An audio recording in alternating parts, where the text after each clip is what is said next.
Hello everyone, I hope you guys are doing great. I'm Govind Parashar and in this video I'm going to cover one of the most important topic, that is how to get enrolled in State Bar Council or how to get enrolled as an advocate.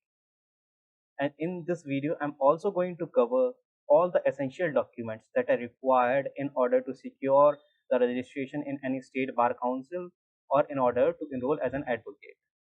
तो without any delay let's get started.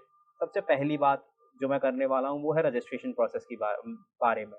तो चाहे वो दिल्ली में हो या all over India हो, मेरा enrolment जो है वो दिल्ली में है, लेकिन अगर आप किसी भी स्टेट में इनरोलमेंट करवाना चाहते हैं तो ये वीडियो आपके लिए हेल्पफुल हो जाएगी। तो मैं दिल्ली के प्रोस्पेक्टिव से ज़्यादा बात करूँगा।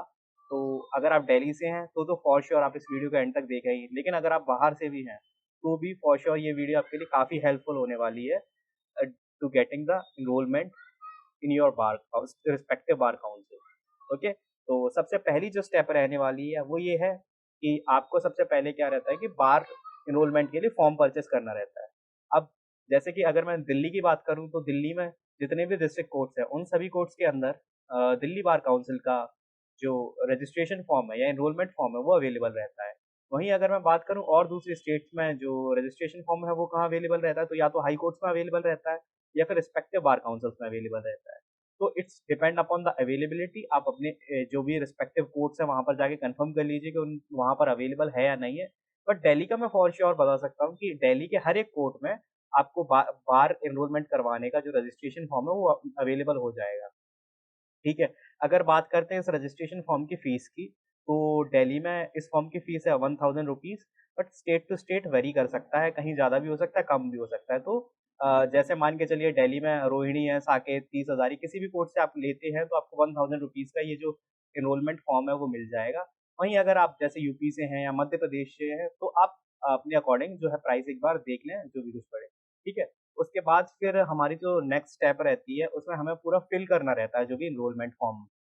तो इनरोलमेंट फॉर्म जैसे अगर दिल्ली की बात करें तो यहाँ पे 15 से 16 पेजेस के समथिंग होता है, जिसके अंदर हमें सारी डिटेल्स जो है मेंशन करनी रहती है, अपना नाम, फादर नेम, रेजिडेंस वगैरह, कब एलएलबी करी, कहाँ से करी, उसके बाद अभी तक क्या किया है। और साथ ही साथ कुछ टर्म्स एंड कंडीशंस रहती हैं जिनको हमको एग्री करना रहता है कि लाइक हम दिल्ली में ही, अगर दिल्ली बार काउंसिल से ले रहे हैं तो दिल्ली में ही प्रैक्टिस करेंगे, बाहर अगर हम मेजरली प्रैक्टिस करते हैं तो हम ट्रांसफ़र करवाएँगे, या जो भी कुछ रेसिडेंस से रिलेटेड रूल्स हैं या जो भी जितने भी सारे रूल्स रहते हैं वो उसके अंदर मेंशन्ड रहते हैं।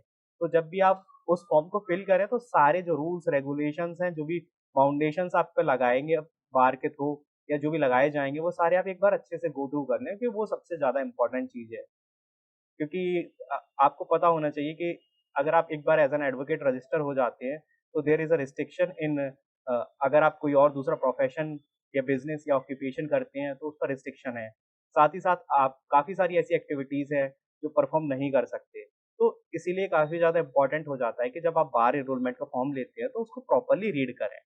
जिससे कि आपको पता चलेगा कि हाँ, क्या-क्या चीज़ें हैं जो कर सकते हैं, क्या-क्या चीज़ें नहीं कर सकते। वहाँ पे काफ़ी सारी अंडरटेकिंग्स रहती हैं, वो फ़िल करके देनी होती है। ठीक है? ये तो बात हो गई हमारे जो एनरोलमेंट का फ़ॉर्म है उसकी। स्पेसिफिकली पॉइंट ऑफ व्यू से मैं बताऊँ, दिल्ली बार का जो एनरोलमेंट फ़ॉर्म होता है, यहाँ पर 2 एडवोकेट्स के सिग्नेचर और सील भी चाहिए होते हैं फ़ोटो के ऊपर। ये इसलिए रिक्वायर्ड है कि 2 एडवोकेट्स आपके जो कैरेक्टर है उसको सर्टिफ़ाई करें।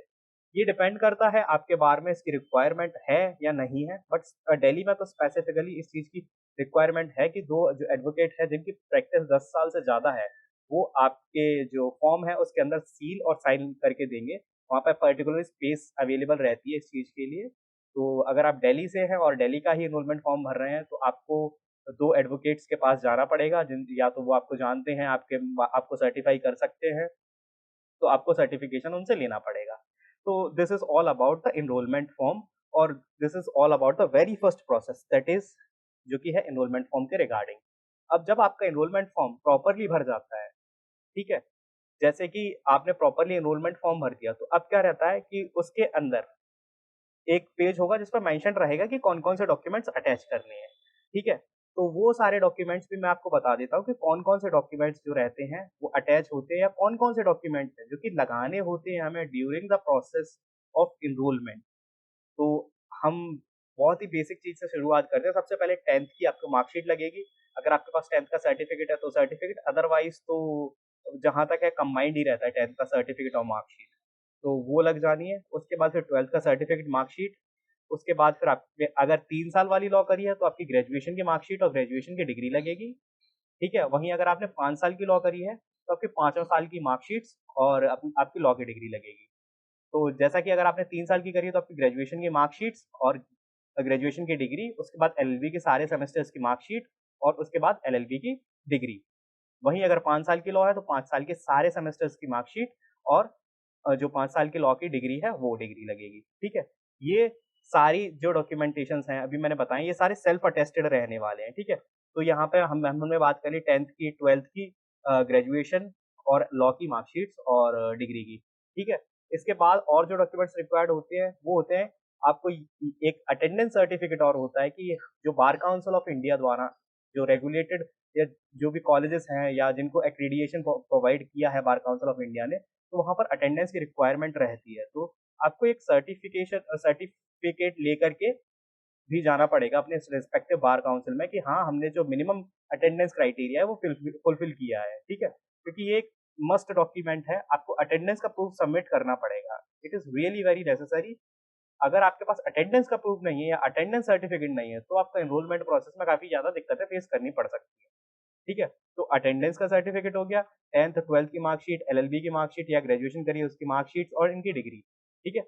इसके अलावा अगर मान के चलिए आप दिल्ली बार काउंसिल में एनरोलमेंट करवा रहे हैं, ठीक है? तो it is really very necessary to have a address proof of Delhi. अगर आप दिल्ली से अगर आप दिल्ली से बिलॉन्ग करते हैं, तो आप अपना आधार कार्ड अटैच कर सकते हैं, कोई इश्यू नहीं है। अगर आप दिल्ली से बिलॉन्ग नहीं कर रहे हैं, तो अभी से पहले कि जब मैं वीडियो शूट कर रहा हूँ, उससे पहले क्या होता था, अभी रिसेंटली 6 अप्रैल को एक नोटिफ़िकेशन रिलीज़ करा है, जिसमें दिल्ली बार काउंसिल ने ये क्लियर कहा है कि जिसके पास दिल्ली का आधार कार्ड होगा और दिल्ली की वोटर आईडी कार्ड होगी, सिर्फ वही एलिजिबल होंगे यहाँ पर एनरोलमेंट करवाने के लिए दिल्ली में। ठीक है? लेकिन अब से पहले क्या होता था कि रेंट एग्रीमेंट्स और भी अदर डॉक्यूमेंट्स वैलिड हो जाते थे। तो उस चीज़ को आप एक बार बार काउंसिल ऑफ दिल्ली की वेबसाइट पर जाकर के कन्फर्म कर लेना। लेकिन ये बहुत ज़्यादा मस्ट चीज़ है कि अगर आप किसी भी रिस्पेक्टिव बार काउंसिल में एनरोलमेंट करवा रहे हैं, तो उस पर्टिकुलर टेरिटरी में आप या उस पर्टिकुलर जो स्टेट है उसके अंदर आपका रेज़िडेंस प्रूफ होना चाहिए, ठीक है? वो भी अटैच होता है। तो इतने सारे डॉक्यूमेंट्स हो गए। इसके अलावा आपकी ड्रेस में फ़ोटोज़ 5 फ़ोटोज़ शायद दिल्ली बार काउंसिल में लगती हैं, बाकी it depends from bar council to bar council of different states, ठीक है? तो ये सारे डॉक्यूमेंट्स हो गए। अगर ये सारे डॉक्यूमेंट्स कंप्लीटली मैंने आपको सेट बता दी कि कौन-कौन से डॉक्यूमेंट्स लगने हैं, ठीक है? इसके अलावा अगर हम बात करें ये सारे डॉक्यूमेंट्स आप लेके चले गए, तो ये सारे डॉक्यूमेंट्स आपको इनकी कॉपी करवा करके सारे सेल्फ अटेस्टेड करके अटैच करने हैं, ठीक है? अटैच करने के बाद इनका सबमिशन होगा आपके रिस्पेक्टिव बार काउंसिल। तो जब आप सारे सर्टिफिकेट्स को अटैच करके और अपना पूरा फॉर्म फिल करके रिस्पेक्टिव बार काउंसिल में, जैसे कि अगर बार काउंसिल ऑफ दिल्ली में आप जाते हैं तो इनका ग्रीन पार्क पर बार काउंसिल ऑफ दिल्ली का ऑफिस है, या अगर मान के चलिए आप किसी और स्टेट से बिलोंग कर रहे हैं तो आप उस रिस्पेक्टिव बार काउंसिल में विजिट कर सकते हैं।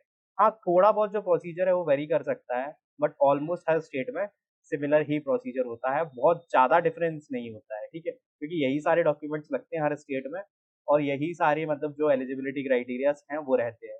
थोड़ा बहुत वेरी कर सकता है, बट मैं ये दिल्ली के अकॉर्डिंग या दिल्ली के पर्सपेक्टिव से बता रहा हूँ। तो दिल्ली वाले जो लोग हैं उनको तो कोई भी डिफरेंस फेस नहीं करना पड़ेगा। उनके लिए तो एग्ज़ैक्टली वही प्रोसीजर होने वाला है जो मैं बता रहा हूँ। ठीक है? तो जब आपने फॉर्म प्रॉपर्ली फिल कर दिया है, ये सारे डॉक्यूमेंट्स अटैच कर दिए हैं, तो उसके बाद फिर आपको क्या करना है कि रिस्पेक्टिव बार काउंसिल, जैसे आप दिल्ली से हैं तो दिल्ली बार काउंसिल में जाएँगे और वहाँ पर जाके ये फॉर्म सबमिट कर देंगे। जब फॉर्म सबमिट होगा, तो वहाँ पे एक स्पेसिफिक फीस जो है वो पे करनी रहेगी। जहाँ तक मुझे पता है, अभी रिसेंटली मैंने जब एनरोलमेंट लिया था तो तकरीबन साढ़े 14,000 रुपए की फीस थी। ठीक है? तो अभी थोड़ी बहुत वेरी कर सकती है और यही bar council to bar council vary करती है, बट तकरीबन 14 से 15,000 रुपए के समथिंग आपको फीस पे करनी रहेगी, जो कि आपकी एनरोलमेंट फीस होगी, जिसकी स्लिप आपको मिल जाएगी। सेम डे मिल जाएगी, जैसे आपने फॉर्म सबमिट किया है, तो आपको वो रिसिप्ट मिल जाएगी। फिर विदिन अ वीक और विदिन 2 वीक्स, ये दिल्ली बार काउंसिल के अकॉर्डिंग बता रहा हूँ, हो सकता है स्टेट में और ज़्यादा टाइम लगता हो दूसरी स्टेट्स में। यहाँ दिल्ली बार काउंसिल में जो है तकरीबन विदिन अ वीक और विदिन 2 वीक्स यहाँ पर मीटिंग कंडक्ट होती है। उस मीटिंग में क्या होगा कि आपने जो फॉर्म सबमिट किया था, वही निकाल कर के रखा जाएगा और जब भी आप उस मीटिंग में विज़िट करते हैं, तो आपके सामने वो जो लाइक काफ़ी सारे फॉर्म्स कलेक्टेड होंगे, फिर एक-एक करके नाम बुलाया जाएगा और आपको फॉर्म जैसे ही आपका नाम आएगा आपको जाना है, आपको फॉर्म पकड़ाया जाएगा और आपके सामने ही वो फॉर्म वेरीफाई किया जाएगा और साइन कर दिया जाएगा। जैसे ही आपके में साइन हो जाते हैं, आप समझ लीजिए उसी टाइम से एनरोल्ड हो जाते हैं, ठीक है? तो आपके सामने ही मीटिंग में आपके सामने ही साइन किए जाते हैं फॉर्म पे। हाँ, एक आध क्वेश्चन्स ज़रूर पूछे जाते हैं, स्पेसिफिकली बता रहा हूँ, बार काउंसिल ऑफ दिल्ली में तो पूछे जाते हैं। बट ऐसा नहीं है कि अगर आप कोई क्वेश्चन नहीं बता पा रहे हैं या आपको कोई डाउट है, तो आपको एनरोलमेंट नहीं देंगे या ऐसा कुछ नहीं है। बट ये है कि आप प्रिपेयर लाइक अगर आपने एलएलबी प्रॉपर करी है तो आपको ऐसा कोई इश्यू नहीं है, आप जनरल क्वेश्चन पूछ लेंगे कोई एक आध आपने जो भी आंसर दें, इट डज़ नॉट मीन कि लाइक अगर आपने आंसर नहीं दे पाया तो आपका एनरोलमेंट रुकेगा या ऐसा कुछ, ऐसा कोई इश्यू नहीं है। बस जो भी जनरल क्वेश्चन आपसे पूछते हैं, आप उसका जवाब दें, दैट्स इट। बस वो आप उस पर साइन करके आपको जो है वो प्रोवाइड आपको एक बार साइन करके वो अपने पास ही उस फॉर्म को रख लेंगे, दैट्स इट। तो आप ये समझ सकते हैं कि उसी टाइम से आपका एनरोलमेंट जो है वो कंफर्म हो गया है, ठीक है? अब हम बात करते हैं कि जैसे आपने फॉर्म जमा करा, उसके 7 दिन बाद या 14 दिन बाद मीटिंग हो गई और आपका फॉर्म साइन हो गया। उसके विदिन अ वीक, ज़्यादा टाइम नहीं लगता, विदिन अ वीक, स्पेसिफिकली बता रहा हूँ दिल्ली बार काउंसिल के अकॉर्डिंग, विदिन अ वीक क्या है कि आपके पास ईमेल के थ्रू या फिर अदर मैसेजिंग सोर्स के थ्रू आपका एनरोलमेंट नंबर जनरेट होकर के आ जाएगा और वो आपको इंटीमेट कर देंगे कि हाँ, ये वाला जो नंबर है वो आपका एनरोलमेंट नंबर है, ठीक है? स्पेसिफिकली लिस्ट भी आ जाती है जिसमें मेंशन रहता है कि आपका क्या एनरोलमेंट नंबर है, ठीक है? तो जिस डेट से आपका एनरोलमेंट नंबर आ जाएगा, आप उस एनरोलमेंट को as your enrolment number use कर सकते हैं, ठीक है? और सिमिलरली फिर तकरीबन 1 महीने बाद जब आपका एनरोलमेंट नंबर आ जाए, उसके तकरीबन 1 महीने बाद आपको रिस्पेक्टिव बार काउंसिल में जाकर के अपना सर्टिफिकेट ऑफ प्रैक्टिस रिसीव करना रहता है, साथ ही अपनी जो आईडी रहती है, एडवोकेट आईडी, वो रिसीव करनी रहती है, ठीक है? तो ये तो पूरा जो प्रोसीजर मैंने आपको शुरू से एंड तक बता दिया, ये तो स्टेट बार काउंसिल में एनरोल्ड होने के लिए। अब हम बात कर लेते हैं कि ये तो आपको जो स्टेट बार काउंसिल में आप एनरोलमेंट लेंगे, ये इसमें कंडीशन है, वो मैं अभी आगे इस वीडियो में बताता जाता हूँ क्या कंडीशन है। पहले मैं आपको बता देता हूँ कि यहाँ तक जो प्रोसीजर मैंने आपको बताया है, ये जो प्रोसीजर है ये सिर्फ 2 साल के लिए आप प्रोविज़नली एनरोल्ड होंगे स्टेट बार काउंसिल, ठीक है? ये सारे डॉक्यूमेंट्स लगा करके, ये सारी फॉर्मेलिटीज़ करके आप 2 साल के लिए किसी भी रिस्पेक्टिव स्टेट में रिस्पेक्टिव बार काउंसिल में जो है वो एनरोल्ड हो जाएँगे। अभी फर्दर एक बहुत ज़्यादा इम्पोर्टेंट प्रोसीजर बाकी है, जिसको मैं आप बताने वाला हूँ। जैसे ही आप एनरोलमेंट ले लेते हैं, अपना आईडी कार्ड कलेक्ट कर लेते हो, सर्टिफिकेट ऑफ प्रैक्टिस कलेक्ट कर लेते हैं। जब आप फॉर्म फिल करते हैं, वहाँ पर एक कंडीशन रहती है कि आपको 2 साल के अंदर अपना ऑल इंडिया बार एग्ज़ामिनेशन का जो एग्ज़ाम है, उसको क्लियर करना है। अगर आप 2 साल के अंदर ऑल इंडिया बार एग्ज़ाम क्लियर नहीं कर पाते हैं, तो आपकी जो एनरोलमेंट है, वो 2 साल के अंदर खत्म हो जाएगी और आप प्रैक्टिस नहीं कर पाएँगे एज़ एन एडवोकेट। तो आगे जो प्रोसेस होने वाली है, आपको एज़ अ परमानेंट एडवोकेट जो रजिस्टर्ड करना है और परमानेंट आईडीज़ लेनी है और आपको ऑल इंडिया प्रैक्टिस करनी है, उसकी प्रोसेस ये रहने वाली है, जो कि मैं बताने वाला हूँ। ठीक है? लेकिन मैं ये क्लियर कर दूँ कि जब आपको ये 2 साल वाली जो एनरोलमेंट मिली है स्टेट बार काउंसिल के अंडर, इसमें आप सिर्फ़ उसी स्टेट के अंडर प्रैक्टिस कर सकते हैं अनटिल अनलेस आप ऑल इंडिया बार एग्ज़ाम नहीं क्लियर कर लेते, ठीक है? तो आप एनरोलमेंट एक बार ले लेंगे रिस्पेक्टिव स्टेट से और उस रिस्पेक्टिव स्टेट से एक बार एनरोलमेंट लेने के बाद, आप अपनी प्रैक्टिस तो शुरू कर सकते हैं, लेकिन वो इसी उसी रिस्पेक्टिव स्टेट के अंदर रहने वाली है। तो जब आप चाहते हैं कि आप as an advocate permanently practice करना चाहते हैं, ठीक है? और ऑल इंडिया प्रैक्टिस करना चाहते हैं, तो आपको एक एग्ज़ाम देना पड़ेगा जिसका नाम है ऑल इंडिया बार एग्ज़ाम, ठीक है? ये 2010 तक तो एप्लीकेबल नहीं था, तो अगर आपकी एलएलबी 2010 से पहले है या शायद 2009 से पहले है, तो कोई इश्यू नहीं है, आपको ऑल इंडिया बार एग्ज़ाम क्लियर करने की ज़रूरत नहीं है। लेकिन 2009 या 10 के बाद ऑल इंडिया बार एग्ज़ामिनेशन सभी लॉ ग्रेजुएट्स के लिए एप्लीकेबल हो गया था। तो जो भी लॉ ग्रेजुएट्स अगर प्रैक्टिस करना चाहते हैं परमानेंटली और ऑल इंडिया में प्रैक्टिस करना चाहते हैं, उनको ऑल इंडिया बार एग्ज़ामिनेशन जो है वो क्वालीफाई करना मस्ट है, ठीक है? तो जैसे ही आपने एनरोलमेंट स्टेट बार में ले लिया, 1 साल में 2 बार ऑल इंडिया बार एग्ज़ामिनेशन का एग्ज़ाम कंडक्ट होता है। ये 2 बार एग्ज़ाम कंडक्ट होता है साल में, एक नवंबर के अराउंड होता है और एक ये मान के चलिए कि मई के समथिंग होता है। इट डिपेंड्स, थोड़ा बहुत ऊपर-नीचे हो जाते हैं महीनों में या डेट्स में, बट ऐसे ही साल में 2 बार ये कंडक्ट होता है। तो किसी भी रिस्पेक्टिव स्टेट में एक बार एज़ एन एडवोकेट एनरोल्ड हो जाते हैं, तो उसके बाद फिर जब आप ऑल इंडिया बार एग्ज़ामिनेशन का एग्ज़ाम क्लियर कर लेते हैं, तो ऑल इंडिया बार एग्ज़ाम का एग्ज़ाम क्लियर करने के बाद एक फॉर्म फिल करना रहता है, जिसमें आपका सर्टिफिकेट ऑफ प्रैक्टिस, जो कि बार काउंसिल ने आपको दिया था शुरुआत में। उसके अलावा आपको ऑल इंडिया बार का एग्जामिनेशन का जो रिजल्ट है उसको अटैच करके, उसी के साथ साथ और भी जो एसेंशियल डॉक्यूमेंट्स उनको अटैच करके आपको दोबारा से बार में अप्लाई करना होता है। तो फिर जो आपका रिस्पेक्टिव बार काउंसिल है वो आपको परमानेंट आईडी इशू कर देता है, साथ ही साथ आपको परमानेंट सर्टिफिकेट ऑफ प्रैक्टिस भी इशू कर देता है, जो कि ऑल इंडिया बार एग्जाम के थ्रू आपको मिला होता है। ठीक है, जिसमें जिससे कि आप पूरे भारत में ऑल इंडिया प्रैक्टिस कर सकते हैं, आपको कोई भी इशू नहीं होने वाला। तो ये सारा तो प्रोसीजर हो गया रिगार्डिंग द एनरोलमेंट और रिगार्डिंग और गेटिंग द परमानेंट एनरोलमेंट। ठीक है, एंड इसी में मैंने सारे आपको डॉक्यूमेंटेशंस भी कवर कर देंगे, कौन कौन से ऐसे डॉक्यूमेंटेशंस हैं जो कि रिक्वायर्ड है to being registered as an advocate in any respective or any bar of any state. So that's it in this video. If you have any doubt or if you want to ask anything, you can comment in the comment section. I would love to respond. I would love to give the reply of your questions. Thank you so much.